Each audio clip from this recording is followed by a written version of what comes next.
Hello, my friends, and welcome to Genealogy Gems podcast episode number 301. In this episode, we're talking about newspapers, and we've got a great new resource for you. Well, it's actually a returning resource, Elephind. Elephind.com was around for several years. It's back. We have the creator of Elephind with us here today on the show to talk about what's new and some of the best strategies to use as you're working with Elephind.com, which is a free search site for newspapers. And then I've got a segment for you from our premium podcast, kind of a sneak peek, but it's on the topic of newspapers, so it just dovetails right in. We're going to talk about transcribing newspaper articles using AI. We're going to be taking 5 of the top AI chatbots and comparing them head to head in the task of transcription. I'm going to show you what to look for, how to adjust your prompts, and which one I think right now is the best choice when it comes to transcribing newspaper articles. So first up is Elephind, and that's coming up right after this. Ever wondered what life was really like for your ancestors? With newspapers.com, you can explore the world they lived in through their eyes in their time. Search over 1 billion newspaper pages dating from 1690 to 2025 and uncover the stories that shaped your family's past. From birth and wedding announcements to obituaries and community news, these pages hold the milestones and everyday moments that connect you to your roots. But it's more than names and dates. It is about standing in their shoes. Picture reading the local paper that your great-grandmother once held, or stumbling upon a forgotten article about your grandfather's first business. These aren't just clippings. They're pieces of your family's story. Newspapers.com turns curiosity into connection. Start exploring today and see where your history takes you.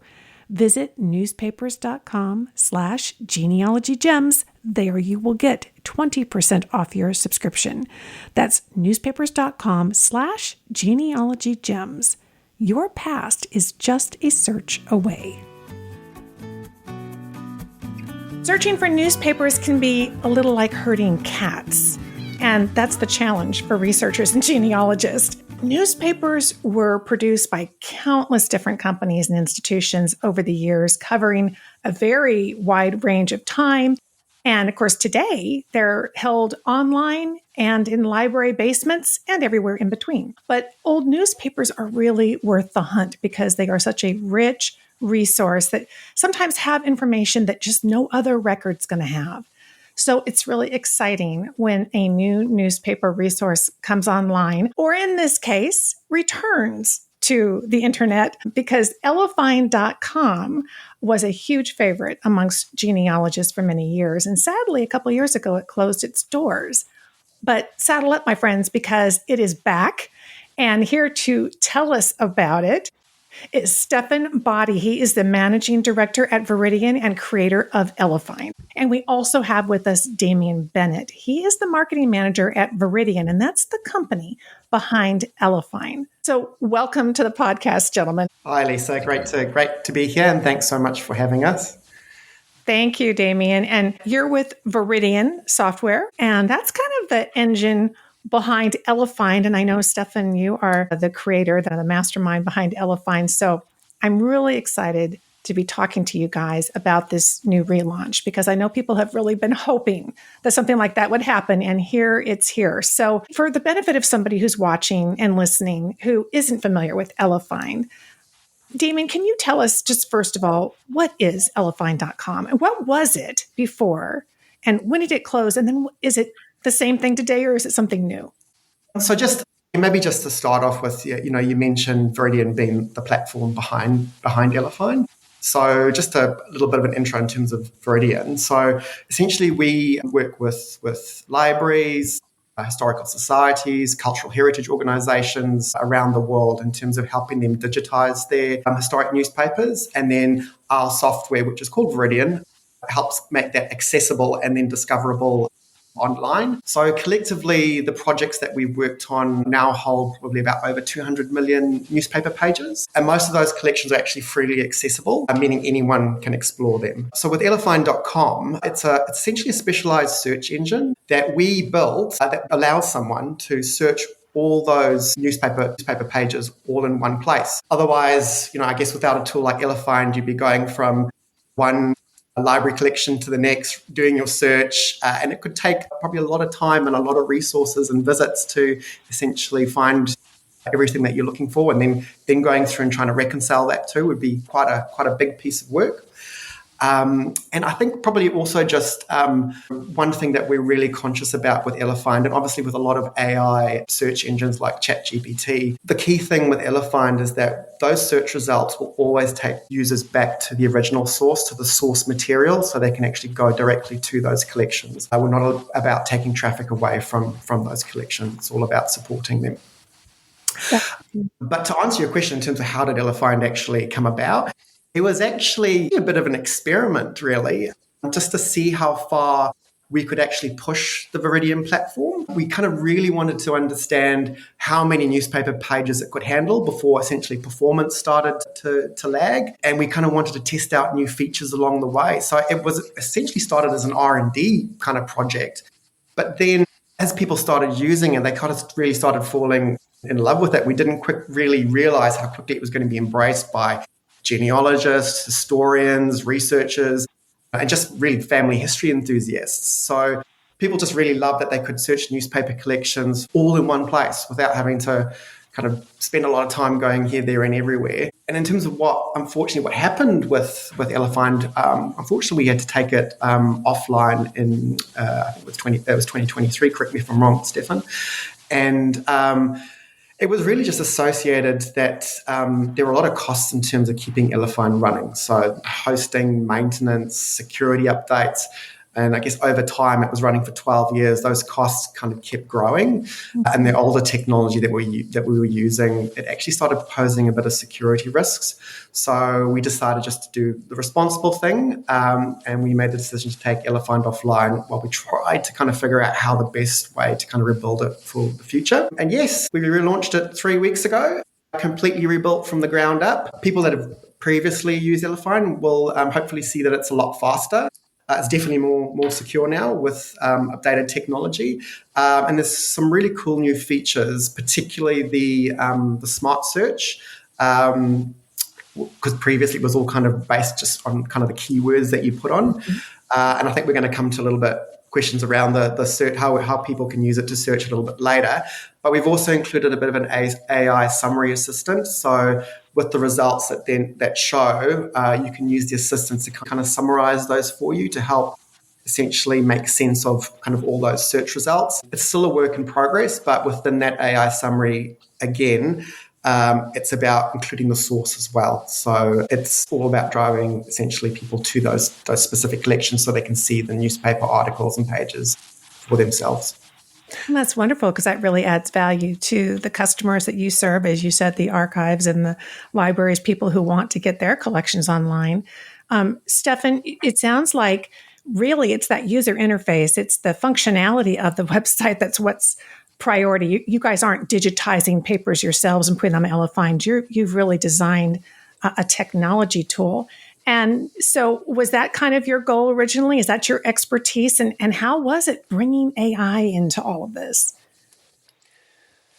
Yeah, I mean, we're technology people primarily, right? My whole career, really, the last 25-something years has been working in this industry, right, which is about kind of helping libraries and archives and institutions digitize their collections. So that's what we do. Those are the people who we work with. We spend all of our time working with librarians effectively who have these collections that their institutions have created over a long period of time, and they want to put them online. And obviously in the internet age, they want them to be searchable and accessible online and all of that stuff. So we're really the tech people that help them to do that. And as Damien said, Elephind really came about as an extension of that technology a long time ago. I kind of remember the meeting in 2010 or something when we were talking about, well, we've got these some of our bigger projects that we're working with who are heading towards I think back then they were probably heading towards 5 million newspaper pages or something, right, which was really big in 2010. And so we were kind of thinking, how can we test this technology that we're using to make sure it works at 5 million and 10 million and, maybe 50 million? And the idea back then was, well, why don't we kind of try and combine all of these projects that we've got and search across all of them?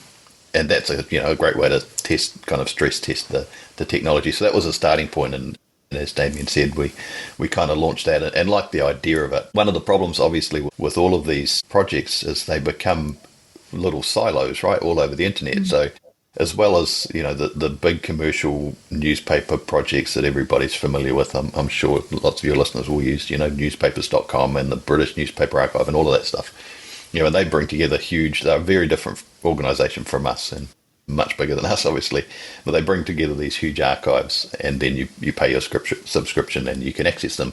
But as well as those, there's all the kind of projects who we work with who are, they're digitising the typically state libraries and national libraries and university libraries and even high school libraries in some cases we work with, who are digitising their collections and putting them online. And typically they're freely available, and if you know where they are, you can go and find them and you can search them. But they do end up being silos, so you have to kind of seek out all of these. There are hundreds of them on the internet, probably thousands.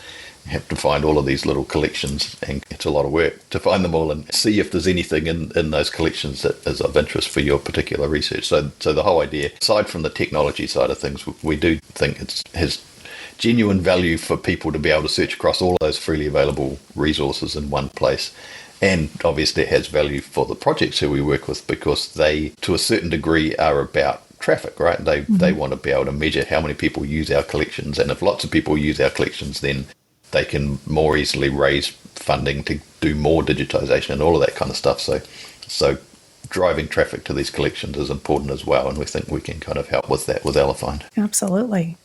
Damien, I remember when you guys closed it, I started, hunting around Viridian's website, and then I found the newspapers projects section. And then we were back to, like you said, these individual groups that you could do one by one. But, it was nice to know at least you could still gain access from one page. So there were, I want to say a couple of dozen on there. I don't know how many there were, but when we look at the projects page on Viridian, are those all included in Elephind Search? And does Elephind Search include others that we don't normally see on the Viridian website? We launched 3 weeks ago. Obviously it takes time to kind of get them indexed. We had just over 13 million. 3 weeks later, we're just teetering on 26 million. The Viridian site's kind of more commercially based, so It's all about kind of showcasing some of the projects. So by all means, most of those will definitely be searchable through indexed. Through Elephind. The only other thing is that we obviously do have some projects where they are closed off and there is a subscription model. Obviously, we can't make that available, but our intention is to essentially try and drive traffic to all those projects that we work with. So when we search Elephind, we're not going to be running up against a link when you click it and it says, oh, sorry, you have to have a subscription to this site. You're giving kind of a portal to a lot of different places that all make their collections available publicly. It's just the ease of being able to find them through Elephind. Yeah, so when you click on a link, so for example, if it's a newspaper hosted by Colorado newspapers, then essentially you'll be taken directly to that particular platform, directly to that page, and in terms of whatever you've searched will automatically be highlighted within their collection, so you can easily find exactly what you're looking for. You're taken right there. Well, terrific. Well, from the sound of your accents, you're not here in the U.S., are you? Tell folks where you're coming to us from. So it is just after 10 a.m. in New Zealand on Friday. Fantastic. So this is a truly international enterprise that you have going on. So give our viewers a sense of the scope of the project in terms of what kinds of collections are you pulling from, and maybe a sense of even the time frames, how far back some of these newspapers go. So essentially, in terms of the scope, as we mentioned, most of them are essentially all of them are from organisations that use Viridian. But probably kind of a key thing which is worth noting is that a lot of these, sometimes a lot smaller, lesser known collections that you would potentially maybe find on some of the bigger sites like newspapers. There could be regional, student, kind of community newspapers as well. And I think these are actually quite important because these types of publications, they're a little bit rarer and they offer valuable perspectives in terms of historical events that might be otherwise missed on maybe some of the mainstream sites. So we're quite proud that we do have some kind of rare niche collections that either are or will be included with Elephind as part of our project base. The other component that we are working on is we also have a lot of multilingual collections and collections also based outside of the US. So as part of the Elephind project and where we'd like to take it is also getting those projects included within Elephind as well. Probably one thing to note about that is with those multilingual collections, obviously they're not in English. So one key thing also about the new semantic search is that if you searched for, say, World War I warships, if it was, say, in Spanish or something like that, or in another language, the semantic search would be able to match that too, even though it was written in English. So that's quite interesting too. Absolutely. And you're so right that we all know where to find some of the big commercial newspaper websites, but sometimes you're looking for something really unique and specific. And in just a few moments, you can run by elephind.com and check and see if they have something. And I've seen some really unusual and unique newspapers over there. So let's jump into the searching part. You kind of alluded to it. And I was even going to start off by asking you, is it worth translating my search and going ahead and putting in there in the language that I'm looking for? But maybe not. Tell us, what are some of your best tips for searching the site? As we've all got kind of, suppose, more comfortable with searching, say, on Google, etc., we now kind of have this behavioral component where we search a little bit more in terms of, we call a smart or semantic search. So we kind of use a little bit more words. We kind of phrase it into potentially questions, whereby traditionally Elephind in the original version primarily relied on keywords and would essentially just look for those words as they appeared in the article. But with a smart semantic search, it's taking into things like context, it's looking at synonyms, and then it's also looking at kind of related ideas as well. So, for example, one of the examples that you'll see on the search tips page is if somebody searched, what is a smith? Traditional keyword search is probably going to return you thousands and thousands of examples of people with the name Smith. But with the smart search, it has the ability to kind of interpret that, well, potentially you're actually looking at an occupation. So smithing, for example. So, I mean, that's just one example. Another one is, I'll use the World War I warships, for example. So obviously at the time, WW1 was not really a term that was actually used. Essentially, with the semantic and smart search, search is able to kind of understand that World War I is that, what WW1 means and actually returns the relevant articles, even though that term wasn't specifically used back then. And the other thing, just as I mentioned, like in terms of questions, if you typed in a question, for example, say when was rugby invented, it would have the ability to kind of understand that particular question and return more relevant results as well. But that's not to say that, the keyword search is not important, particularly from a genealogy perspective, where you're potentially looking at specific dates, names.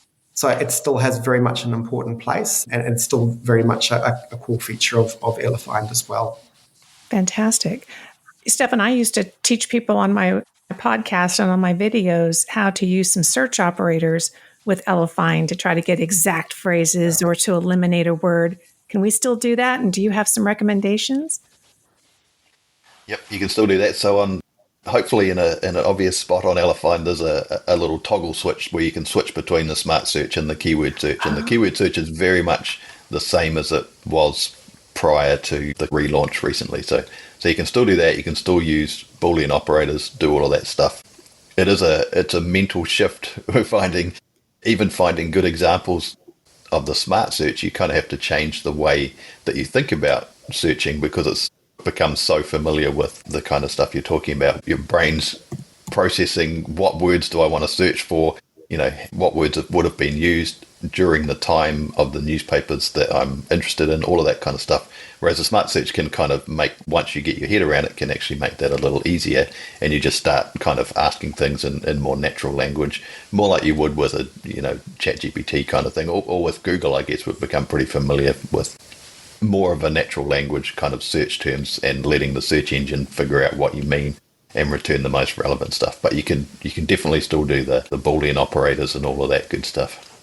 Wonderful. I'm excited. Gosh, you're giving us both options to be able to really drill down, but also talk to it and interact with it, much like we would with any other AI chatbot, and dig into all of these terrific sites. Damien, I just got another email saying you had put on a couple of million more pages you've indexed. So you're busy indexing your clients' collections. What is coming down the pipeline in the future for Elephind? Yeah, so when we launched 3 weeks ago, we were sitting at just over 13 million.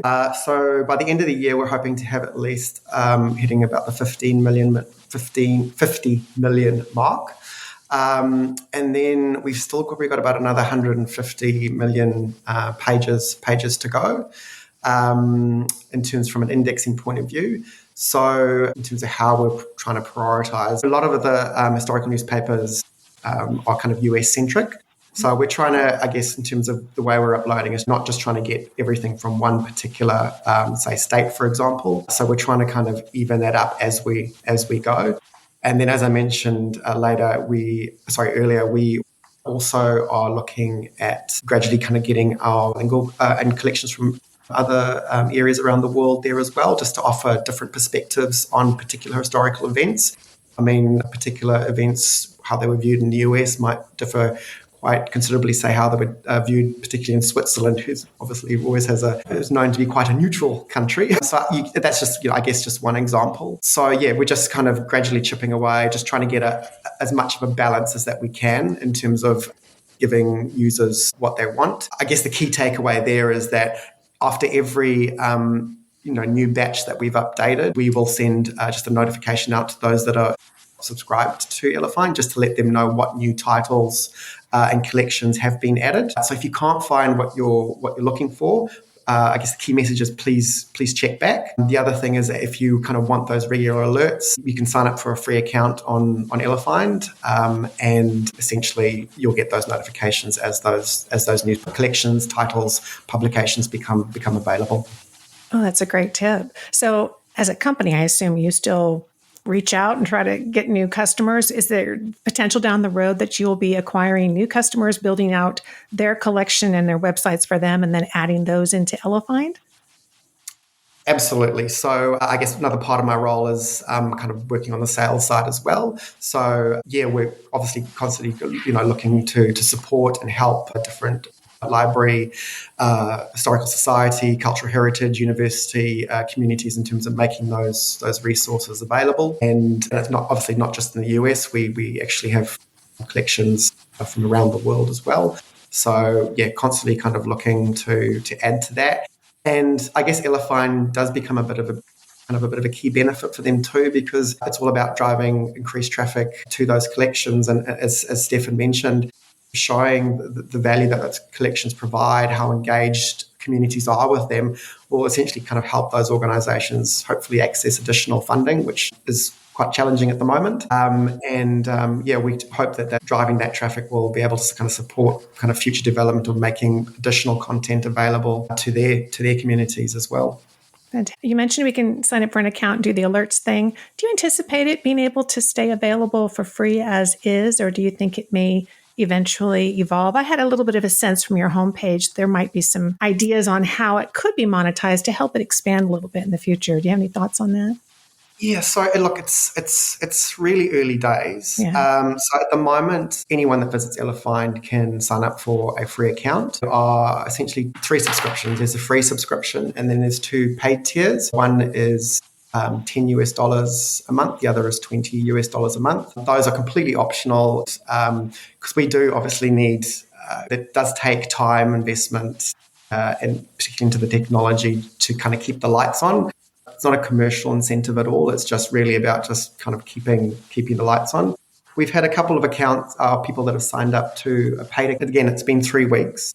but obviously not at this point is that, from what we see, is going to be sustainable at the moment. Hoping that may change.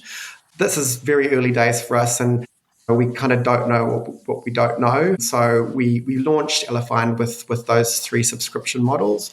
We have been playing with potential ideas of how we could potentially evolve that. So, we always want to try and maintain a free element to it. So some of the ideas that we've floated were kind of maybe limiting it to, say, 10 free searches per day. So that way, if someone uses their 10 free searches, they can still come back the next day and still have that access to Elephind. It's got us thinking. So, we've got quite a few conversations, obviously, still to have with clients. But I guess the key thing to take away from that is that we are thinking long and hard about potentially how we can balance, obviously keeping the lights on, but also just making sure that the resource is available to the communities that enjoy using it, to genealogists, family history buffs, all of those people that want to be able to access that resource, that we actually do make it available. So it's trying to find that equitable balance, which is quite difficult. It's a whole new world, and it's an opportunity to kind of get creative with that. And because I know that the community, people who utilize this kind of information, want to support it and make sure that it thrives. Well, we wish you great success. We so appreciate how you're making it so much easier to be able to dig into all those wonderful sites that you have. It's wonderful to see archives and libraries and institutions making their collections available like they are. And we just wish you great success. Damien, Stefan, thank you so much for stopping by Genealogy Gems. We appreciate it. No, thanks so much for having us. As I said, this was my first podcast. So, it's been a great experience. Thank you. Well, promise me then you'll come back when new things come down the pipeline. As it evolves, we'll definitely keep you posted. So, but yeah, thank you very much for having us. Appreciate it. Coming up next, I've got some strategies for you for using artificial intelligence, AI chatbots, to assist you in your newspaper research. Today's episode is sponsored by MyHeritage, a global discovery platform enjoyed by 110 million people worldwide. MyHeritage has it all and offers a full-service experience that bridges your past, present, and future. The MyHeritageDNA kit reveals your ethnic origins and finds your new relatives based on shared DNA. It's popular all over the world, and their constantly growing DNA database means that more matches to new relatives are just around the corner. You'll receive a percentage breakdown of your ethnic origins from 42 supported regions and weekly email updates as new DNA matches are found. It's also the leading DNA service for anyone with European origins. Make the most of your DNA results with a MyHeritage subscription and access advanced tools for genetic genealogy, like the theory of family relativity, autoclusters, shared ancestral places, and much more. Order your kit today at myheritage.com/DNA. Already taken a DNA test with another service? Upload your DNA data to MyHeritage for free to receive DNA matches and access new discoveries. That's myheritage.com/DNA. Now, you've probably heard that our Genealogy Gems premium members get to participate on a regular basis in our live stream, and it's called 11s with Lisa. Been doing that for several years. Not too long ago, we did one on using AI chatbots for genealogy tasks, and we did a head-to-head comparison. Well, one of the tasks that we talked about was newspaper transcription. So I want to bring you kind of a sneak peek, a portion of that premium episode, which is now available to premium members in its entirety as a video replay. We also have a downloadable cheat sheet, of course, for everything that we do that premium members can take advantage of. In this segment, we talked specifically about transcribing newspaper articles, clipping them from a website, and then putting them into an AI chatbot. And we did a head-to-head comparison of some of the most popular chatbots out there to see how they stacked up. We compared Perplexity, Grok, Gemini, Claude, and ChatGPT. Our test case was an article that I had found on my great-grandfather. He immigrated to America in 1910, and he became a citizen in 1940 out in California. Well, after I obtained his naturalization paperwork, I thought it'd be really interesting to do a quick search out in the newspapers and see if I could find an article related to that event. The title of the article was Madeira's New Citizens Honored, and it was printed May 25th. And I'll read it to you real quick so you get a sense of what the article contained, and then we'll do the head-to-head comparison. So the article reads, the second annual Citizenship Day celebration was held under the sponsorship of the Madeira American Legion Post with 200 persons present in Memorial Hall. Mason A. Bailey was the principal speaker. James Butler, Fresno immigration officer, welcomed the new citizens and urged them to live up fully to their new responsibilities. L.W. Cooper, Madera County Clerk, gave citizenship certificates to the 13 present of the class of 17 who were admitted to citizenship here Monday. Those admitted to citizenship are Maria Neves Fernandez, Francis Bradley, Pearl Mariscotti, David Arbeloa Ozildo, Paul Aja, Emily Placia, Edna Nilsson Dinkins, Nishan Gumarian, Maggie Pacheco Germino, Irene Spinelli Savage, Martha Maria Brun, Clara Natalna Maceo, Donald Bruce Eves, Guerrino Attain Gallardi, Rosa Coldat, Adolph Sorrell Alley, and Gus Sporin. And Gus is my great-grandfather. As you can hear, there's narrative text at the beginning of the article and a list of a lot of names towards the end. So we ran it through each of these AI chatbots, and here's how it went. A newspaper article would be a typical thing that we would have. That wouldn't it be nice to have the typed up text, the transcription of the newspaper article so that they are searchable, that we could use them in other formats in our storytelling. So, newspaper transcription. Here's an article out of a newspaper back in the 1940s, and this is my great-grandfather, Gus Sporowski. If you've been here before, you've probably met Gus. And he is the last person named in this article. At that time, he changed his last name to Sporin. And this was an article that I found because I had his naturalization paperwork, and I had done all that research, and I thought, I wonder if I go and search around that time frame, if there was any reporting about this, ceremony for these new Americans in the newspaper. And there was. And I would really encourage you to do that when you've got records and there's an event that happened. Go check a newspaper and see if you can get any kind of reporting on that. This is pretty clear. It's not perfectly clear, perfect print, but it's in English. It's readable. Let's see what it can do. One of the most important things that you can do before you go in and do this is to crop it. If you leave it like this, it's a huge problem for AI because it sees letters to the right of the right-hand line. And if you were to process this, it'll try to make lines. It'll try to have R-A-M-O-J-O, and it's just chaos. You give yourself and AI a break and take the time to crop it just perfectly. Get the lines out of there, any extra artifacts if you can, so it's as clean as you can get it. Then we can add a prompt. So we attach the image of the article, and here was my prompt. Transcribe the attached newspaper article. So I told it what it was. Do not hallucinate, and indicate if there are words that you are unsure of. So ChatGPT, let's run through each one of them. It did a pretty nice job. But when it gets to the last paragraph and it's dealing with all of these names, I've circled the names that it got wrong. It did tell me twice, I'm not sure about this. It's an uncertain word. So interesting. It got the gist of it really good, but it really had a problem with the names. Claude, same kind of thing. We get down in there and there were many names. But what I like about Claude is it did say what I'm uncertain about.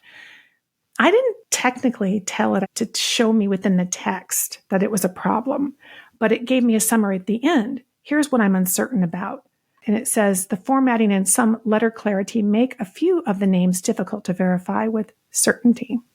Gemini. This one did much better. There's 2 that it got wrong, and it only missed like a letter within the name. That was a pretty incredible transcription.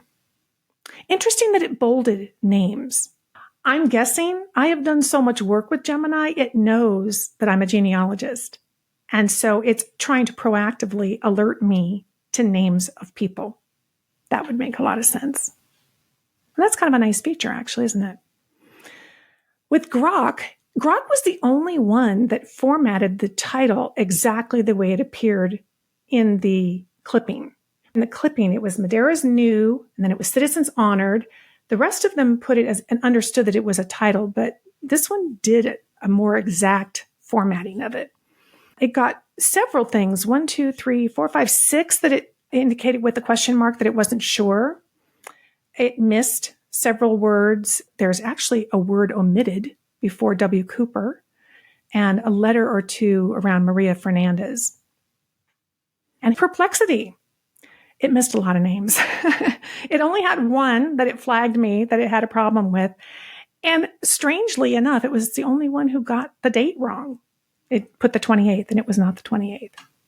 So following instructions, Gemini, it didn't indicate that it was unsure of any words. ChatGPT did. It did mark some uncertain words.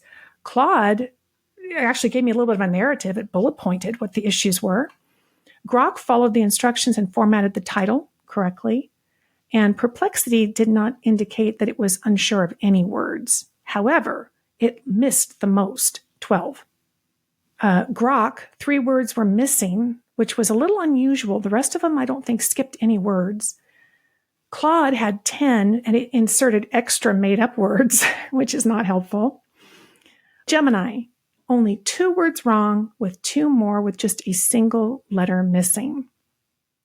Overall ranking, if I was going to start spending time transcribing my newspaper articles or any other type of clipped piece of text like that, I would probably use Gemini right now because it was very strong and, way ahead of the pack. And then ChatGPT came in second, then Grok, Claude, and then Perplexity. So that's definitely a common task that you might be wanting to do as a family historian. And hopefully Gemini is going to be able to help you, at least for now. So I wanted to share some transcription takeaways. Large language models, LLMs, these chatbots, are predictive. It's trying to think what's logically going to come next, and then it figures things out from there. So they excel really well at the narrative. The first couple of paragraphs, it didn't have any problem. Even if some of the text was a little sketchy, it kind of had a sense of what should logically come next if this is a narrative, because it understands how words relate to each other. But where it really struggled with names, because each one is random, does it struggle with the context? And if there's a lack of context, it does poorly. It leans towards interpreting names based on names that appeared in the earlier text. And I noticed this with the name Brunn. There was another name shortly thereafter on the next line that was similar. It didn't flag me and say, oh, I don't know what this is. It said, oh, well, I saw a Brunn before. Let's put that in. And that's what it did. So it attempted to use the predictive nature of it to overcome this obstacle of a lack of context around the names that appeared in the last paragraph. I want to give you a little tip. In situations like this, it doesn't mean we shouldn't use it. It just means we have to be aware that there might be a few issues, but hey, we could do a little bit of cleanup. That is much faster than typing it all ourselves. So you can improve your prompt. Here's an example. I went back in and I said, leave a blank space for each name that you are unsure of that is large enough to accommodate me writing in the name when I print out your answer. And it did. This is kind of handy. You actually kind of make your own little worksheet out of the transcription so that rather than crossing out and scribbling in and all that kind of stuff, you could jot it in, or you've at least got space to double click on the line and type in the name as you see it actually in the article. Again, that would be much faster than doing the entire transcription yourself. And remember, you are the researcher, and this is your research. This is a tool. AI chatbots are tools. They are imperfect, but they can save you a ton of time and they can get you thinking. I love the conversation aspect of it because it challenges me and gets me thinking sometimes about questions I maybe had not considered. And that's a really good thing. Here's your bonus tip, my friends. I know many of you who became members, you had a PayPal account and that's how you became a member. PayPal is offering their account holders right now Perplexity Pro for free for a whole year. So the trick to it is you need to go on your phone. And if you don't already have the PayPal app, you download the app and you log in. And then I would just close it and reopen it. And it should give you the offer. If you don't see it there, go under the account part of the app and it should offer you a free year. If that's still happening, I just got mine and I'm loving it. And for a whole year, I could put that on my calendar and I'll ping myself the week before and say, do you want to continue on? Do you want to let it bill you or not? But that's a pretty good deal. And keep an eye out for those because I think you're finding that the competition is heating up and that's to your advantage in terms of saving money. So I hope that helped you make some decisions about who you're going to choose to do your precious family history work. I love you and I will see you soon. Thank you so much for watching, my friends. I'll talk to you later.